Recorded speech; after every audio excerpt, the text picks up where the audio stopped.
Hello, and welcome to Songs for the Struggling Artist, the blogcast. This is episode 269. My name is Emily Rainbow Davis. Thank you very much for listening. Today's blog is about a performance I saw not so long ago, maybe 2 months ago at this point. I went and saw a show. I saw an actual show. And this is about that. It is called A Night at the Wet Opera. All day it had been threatening to rain, but we decided to risk it and go to the park to see the opera performance. Neither of us had seen a show in person since the shutdown, so it felt like a big event. We showed our vaccine passports at the vaccine entrance of the Bryant Park lawn and were directed to the folding chairs and tables we could take and place anywhere in the area. There was a cordoned off section away at the back for the socially distanced chairs set up for the non-vaccinated. This event, by the way, was the first time I got to show my vaccine passport. I was so excited. We found a table and settled in. Almost immediately, we were reminded of what New York audiences for free stuff are like. Very annoying. There's always some intense rule enforcer who enforces rules that don't even exist. Several people asked if we were using our table and were miffed when we said yes, despite the fact that there were many freely available scattered around the edges of the lawn. There was a family in a line in front of us who seemed to be playing musical chairs, and they were taking non-stop selfies with one another. And then it started to rain. Only a little bit at first. The selfie family started trading umbrellas around instead of just chairs. And almost no one left the park. The show was about to start, after all. It rained. The show started. If the response to its starting was muted, it's only because everyone had umbrellas in their hands. By the time Carmen finished her aria, the audience had figured out how to cheer in the absence of clapping, and there was some very cathartic cheering. Because, of course, we weren't just cheering for Carmen. We were also cheering for ourselves. This audience that would not be pushed around by some rain. A lot of rain by this point, by the way. We are sitting in the rain in a park watching a fair to middling opera performance, and I was weeping my face off. To hear a performer singing after so long just cracked me open. A lot of it was not very good, but honestly, I did not care at all. I was so grateful for their cheeseball narration and hokey costumes, for their two-person choruses attempting to stand in for the usual giant choruses. Next to us, the young women in their sundresses who'd been sharing some crackers and cheese at the start, huddled together under a clear plastic tarp. They eventually just dispensed with their tarp and let the rain pummel them while the toreador sang his song. They happily drank their hard seltzers, soaking wet. The older man in a sweatshirt, his cane leaning against his leg, let the rain soak through his hood for a while, but he finally surrendered and left his single chair. Then the thunder started.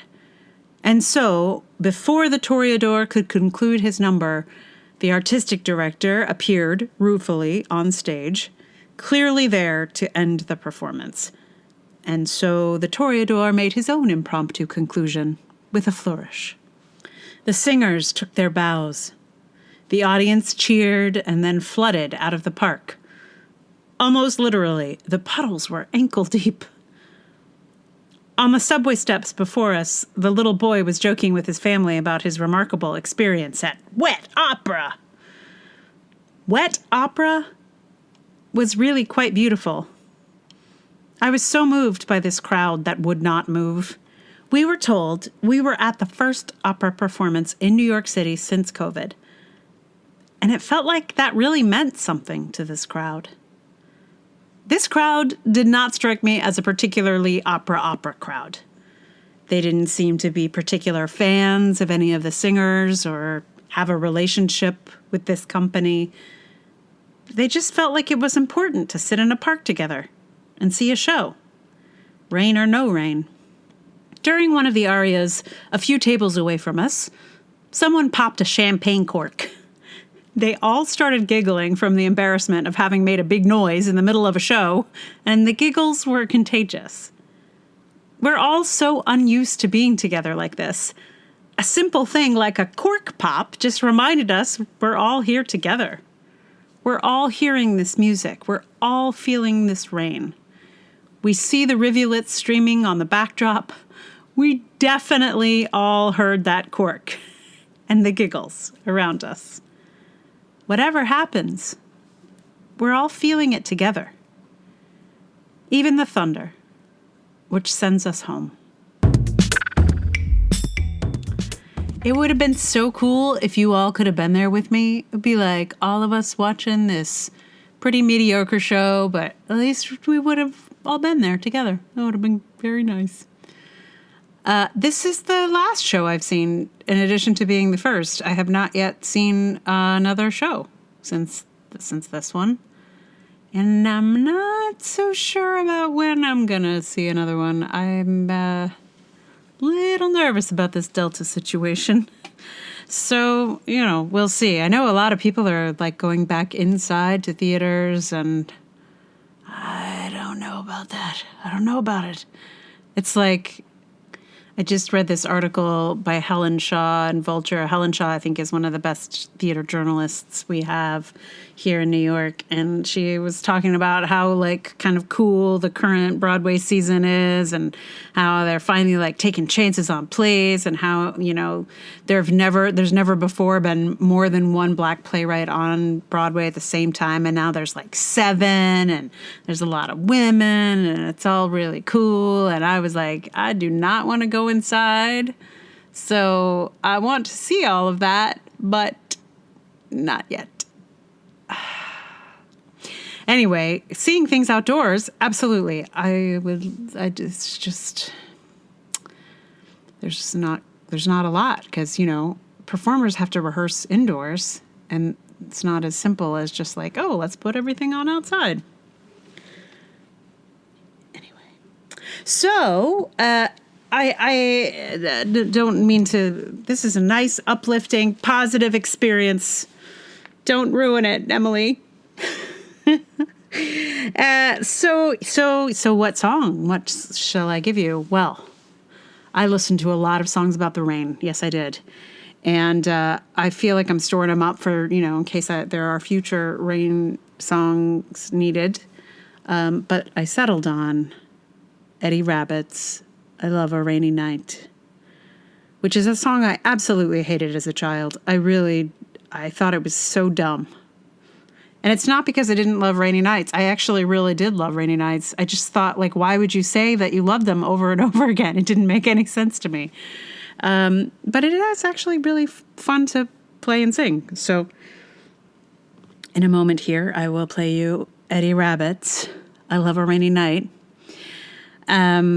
Meanwhile, thank you so much for listening. If you like the podcast, please tell someone about it. Share it on your various social media. If you would like to support it with your dollars or whatever currency, you could become my patron at patreon.com/Emily R. Davis. There's also PayPal and Ko-fi. All those links are in the show notes. Always much appreciated. And especially you're all being here. Really, it's great to have you listen. So without further ado, I give to you Eddie Rabbitt's I Love a Rainy Night on ukulele.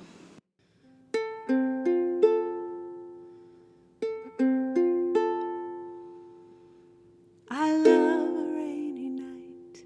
I love a rainy night. I love to hear the thunder, watch the lightning when it lights up the sky. It makes me feel good.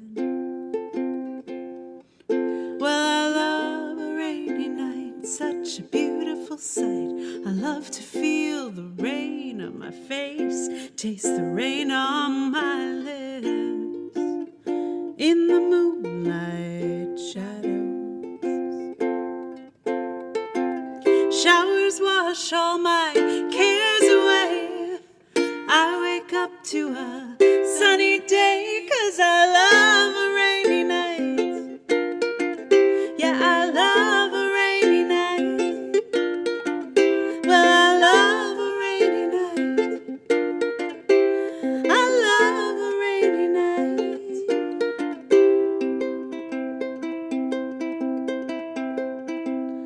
I love a rainy night. I love a rainy night. I love to hear the thunder, watch the lightning when it lights up the sky. You know it makes me feel good. Well, I love a rainy night, such a beautiful sight. I love to feel the rain on my face, taste the rain on my lips. In the